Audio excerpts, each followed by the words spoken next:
Hey guys, welcome back to the channel. It's Troy, and I want to talk about Guardians of the Galaxy Volume 3 because Guardians of the Galaxy Volume 3, there has been articles projecting that it's not going to do well at the box office.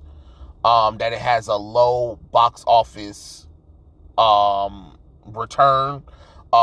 There's articles popping up that is gonna open up very low, that the projections aren't really all that great for Guardians of the Galaxy Volume 3, which honestly to me is delicious. Like, I love to hear it. I love to hear it because it is what it is, right?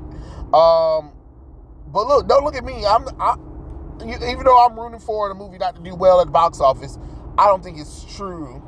But the projections for the movie is very low, and articles are popping up talking about they don't have faith that this movie is going to do as well as they think it's going to do. That it's not going to be the roaring blockbuster that Disney wanted to be, which is understandable because of the fact that the MCU's been slipping. But let's even talk about people talking about, well, what are the reasons why people aren't interested? Well, first off, pre-sale tickets for Guardians of the Galaxy Volume 3 is very low. Like, nobody's really, buying the pre-sale tickets. And not even that, when the trailer premiered, a lot of people aren't even talking about the trailer itself. So that's another thing. Then the James Gunn conundrum of it all. You have James Gunn in there where, people remember that he got fired from Guardians of the Galaxy Volume 3 anyway. Then they rehired him. Then he's working for DC. Then he fired Henry Cavill. Then he's been antagonizing the fans for a while too, which that also can go against Guardians of the Galaxy Volume 3, and people want to watch it. When people are turned off by the fan, by the directors, the actors, or the studio, guess what? People tend to not go to your damn movies. Then the second one really wasn't all that well received. Yes, it did well. It did well for what it happened, but a lot of people don't talk about Guardians of the Galaxy Volume 2. Nobody talks about Guardians of the Galaxy Volume 2 because Volume 2 wasn't all that damn great. People don't want to admit it. The one thing everybody can talk about is Baby Groot and whatever his goddamn name is that sacrificed himself to save Peter. That's about it. Other than that, nobody really cares. And that's just real talk. That is real talk. But then let's also talk about the fact that Guardians of the Galaxy Volume 3 is coming out a little too late. Honestly, it's a little too late. Like, the movie should have came out probably after the events of Endgame or before Endgame, honestly, because you're bringing in Adam Warlock, a character where his major storyline was in Infinity Gauntlet, and you took that away from him. Now you're bringing him in for what reason? Why would I care about Adam Warlock when the major thing about Adam Warlock is his connection to Thanos and to the Infinity Stones and the Infinity Gauntlet, and you took that away from him? Now he's just here just for the fuck of it. I don't care. I honestly do not care. And the fact that another reason too is that you have the Jonathan Majors reasoning with the whole him allegedly hitting his girlfriend. Ant-Man and the Wasp: Quantumanium did terrible at the box office. Even though it opened up high, you saw it struggle. So they thinking that might happen with Guardians of the Galaxy Volume 3, where it can be another Ant-Man and the Wasp: Quantumanium, where you open up the movie, it opened up high just to finish low. You know what I'm saying? And then maybe the bait and switch thing, because James Gunn said that, the secret protagonist of the Guardians of the Galaxy franchise was Rocket Raccoon the whole time. No, the fuck it's not. The protagonist of Guardians of the Galaxy has always been Peter Quill. It's Peter who got the team together. It's Peter that we followed. We follow Peter throughout the first and second movie, and most of Endgame is the reason why everything happened. No, you're not just at the last minute. You're not going to be like, oh, the secret protagonist is Rocket.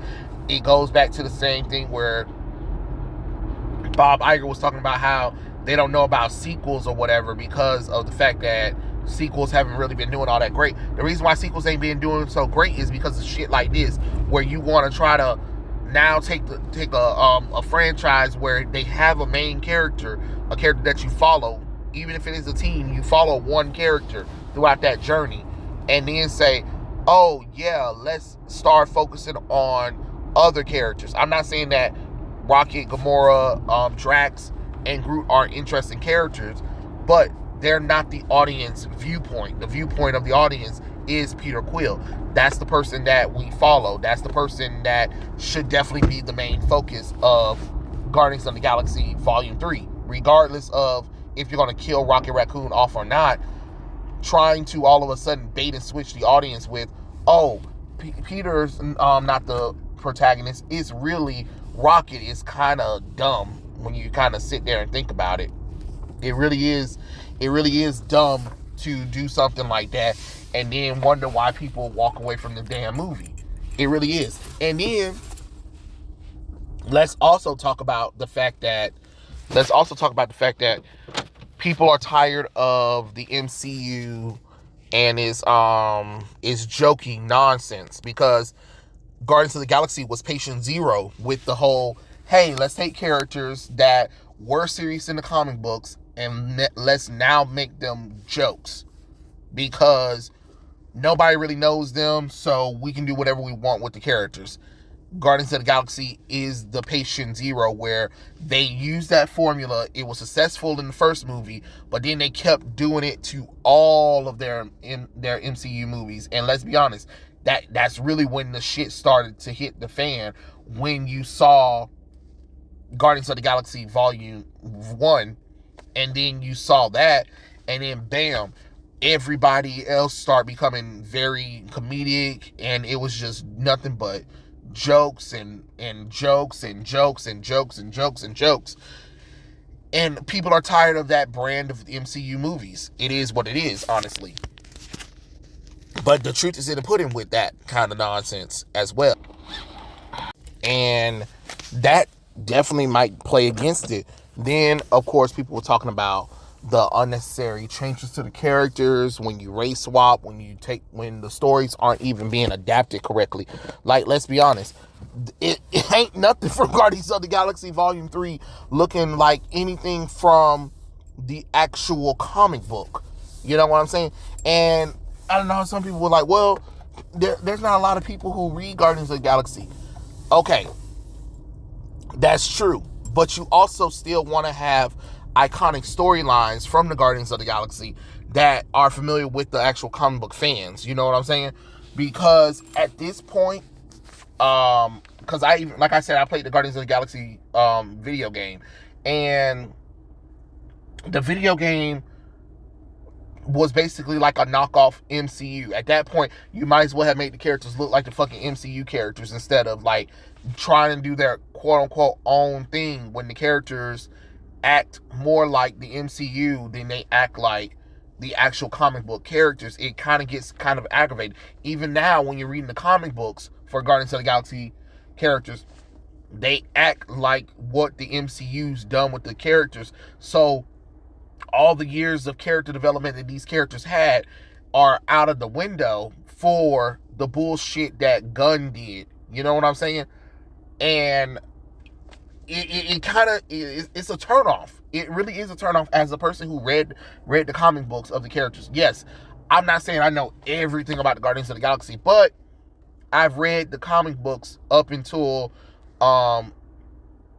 because I think I got back into the Guardians of the Galaxy around the Annihilation thing, but I read the characters individually when they showed up in certain moments or whatever.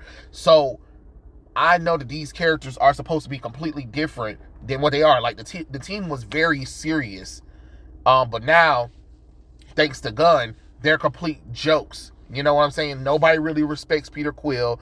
They think he's the butt of the jokes. Drax is is eternally stupid. You know what I'm saying? It's just, I don't know. I'm not really feeling the character. You know, I'm not really feeling the characters at all. And I think that might be something that's another turnoff, is that you keep changing these characters up to the point where they're just characters in name only, and that's it. You need them to be more than just that, honestly. So I don't know. I really don't know. But like I said, the projections for the characters, the projections for Guardians of the Galaxy Volume 3 isn't looking all that hot. And honestly, with the way the MCU's been going, I can't blame people for not wanting to show up for the movie. Why? What incentive is there to show up for Guardians of the Galaxy Volume 3? You know what I mean? Really, what is there incentivized to show up for Guardians of the Galaxy Volume 3? Is it leading to something? Is it leading to Kang the Conqueror? Because you need something. You gotta give me a reason. And remember, this is supposed to be a swan song for the characters. And then I also heard a lot of people talking about they're not watching it because Gunn is teasing that Rocky Raccoon is gonna die in the movie, which, okay, I'm quite sure somebody was gonna die, but it is, you know, it is what it is. It's a movie. Characters die, but when you have the multiverse, it's kind of hard because you have this alternate reality version of Gamora in the present. Like, and then my thing is, how the hell did the bitch get into space?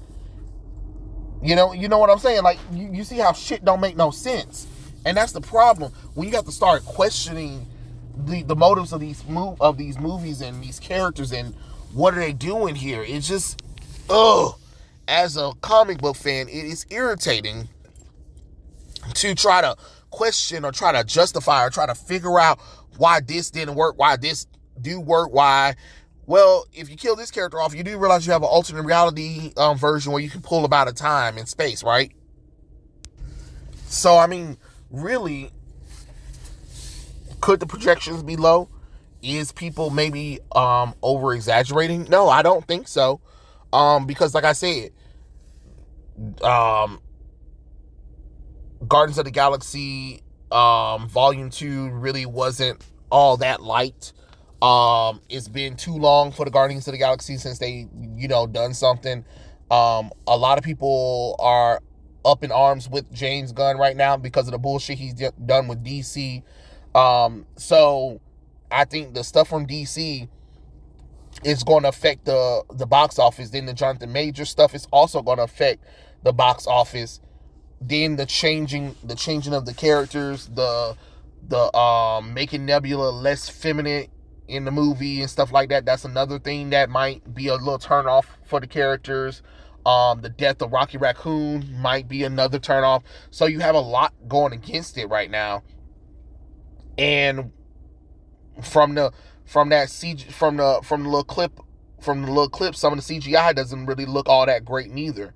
So again, and then James Gunn antagonizing fans when they call him out about the high evolutionary and some of the character quality. It is what it is. And I know some people were like, well, people like the Guardians of the Galaxy holiday special. Did they though? Because I didn't really hear nobody talk about it. I heard a few people talk about it, but that was about it. I didn't even get a chance to watch it, so because I had forgot about it. So really, was it really something that was really much to do about? No, not really. Because again, Guardians of the Galaxy video game didn't do well, and that was literally based off of the version of the MCU Guardians of the Galaxy that people should like. So why y'all didn't show up for that game? Yeah, well, I understand Marvel's Avengers kind of fucked that over, but still, now that the game's out, people still didn't go and see it. I mean, still didn't go and buy it. I got the game for really cheap because I was just like, well, let me just buy it just to see if it's good. It's not a bad game. It's just that, making the game more like the MCU was a turn off for me. So I don't know. I mean, if anything, it's Disney's fault that that is turning out bad, because it could have been good, but Again, people are turned off by the nonsense of Disney and Marvel. People are getting tired of being told that they're wrong for their opinions and their feelings about these characters. So there's just a lot to take in consideration that I don't think a lot of people want to admit. Like, hey, let's just be honest.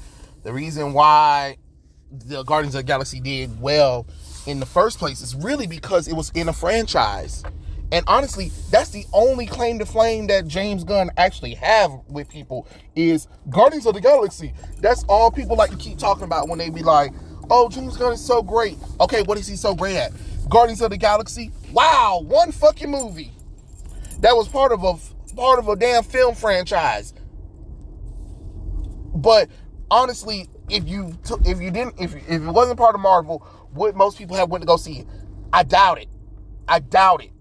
And don't sit here and say yes. No, the fuck they wouldn't. No, the fuck they wouldn't. If Guardians of the Galaxy was not attached to Marvel or DC or any kind of superhero thing, and it was just its own thing that came out of nowhere, I don't think people would have went to go see it like that. Do not sit up here and lie.